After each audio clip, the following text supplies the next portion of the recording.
రోహిణి నిజస్వరూపాన్ని బాలు ముందు సాక్ష్యాలతో సహా నిరూపించిన కల్పన అసలు ఇదంతా ఎలా జరగబోతుందనేది ఈ వీడియోలో తెలుసుకుందాం. కల్పన అయితే మళ్ళీ కెనడా నుంచి అయితే తిరిగి వస్తుంది. ఏంటి మేడం 6 నెలలు కాకముందే మళ్ళీ కెనడా వచ్చారేంటి అని అడుగుతూ ఉంటాడు బాలు.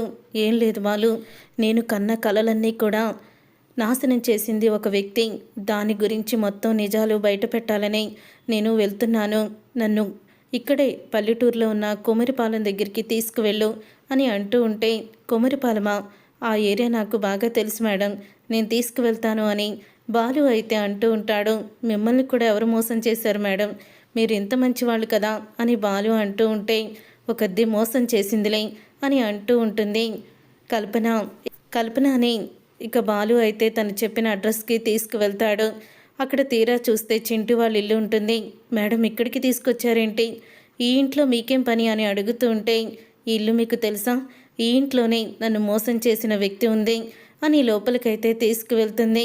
అప్పుడే సుగుణమ్మ అయితే ఇక కల్పనని బాలుని చూసి షాక్ అయిపోతూ ఉండిపోతుంది. మీ అమ్మాయి కళ్యాణి గురించి మిమ్మల్ని అడుగుదామని వచ్చాను అని అంటూ ఉంటే, బాలు పక్కనే ఉండడంతో కళ్యాణి మా అమ్మాయి, మా అమ్మాయి గురించి మీకేం కావాలి అని అడుగుతూ ఉంటే, మీ అమ్మాయి ఒకళ్ళని పెళ్లి చేసుకుంది, కోటీశ్వరాలని చెప్పింది, నమ్మబలుకుతుంది, అసలు ఎందుకు ఇలా మోసం చేస్తుంది అని అడుగుతూ ఉంటే బాలు షాక్ అయిపోతూ ఉంటాడు. అప్పుడే ఇక సుగుణమ్మ అయితే నాకేం తెలీదు అని అంటూ ఉంటుంది. ఎందుకు మీరు కూడా వాళ్ళని మోసం చేస్తున్నారు అని ఫోటోని బయట పెడుతుంది. ఆ ఫోటోని చూసి బాలు షాక్ అయిపోతూ ఉంటాడు. ఏంటి పార్లలమ్మ ఫోటో మీ దగ్గరుంది అని అంటూ ఉంటే, బాలు ఈ అమ్మాయే కోటీశ్వరాలని చెప్పి తన అత్తింటి వాళ్ళని మోసం చేస్తుంది.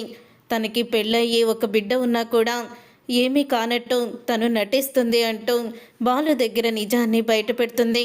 చూశారుగా ఫ్రెండ్స్, రాబోయే కథలో కల్పన ఈ విధంగా రోహిణి బండారాన్ని బయటపడబోతుంది. ఇలాగే జరగాలని మీరు కోరుకుంటే తప్పకుండా వీడియోని లైక్ చేసి మా ఛానల్ని సబ్స్క్రైబ్ చేసుకొని పక్కనే ఉన్న గంట సింబల్పై ఆల్ అని క్లిక్ చేయండి.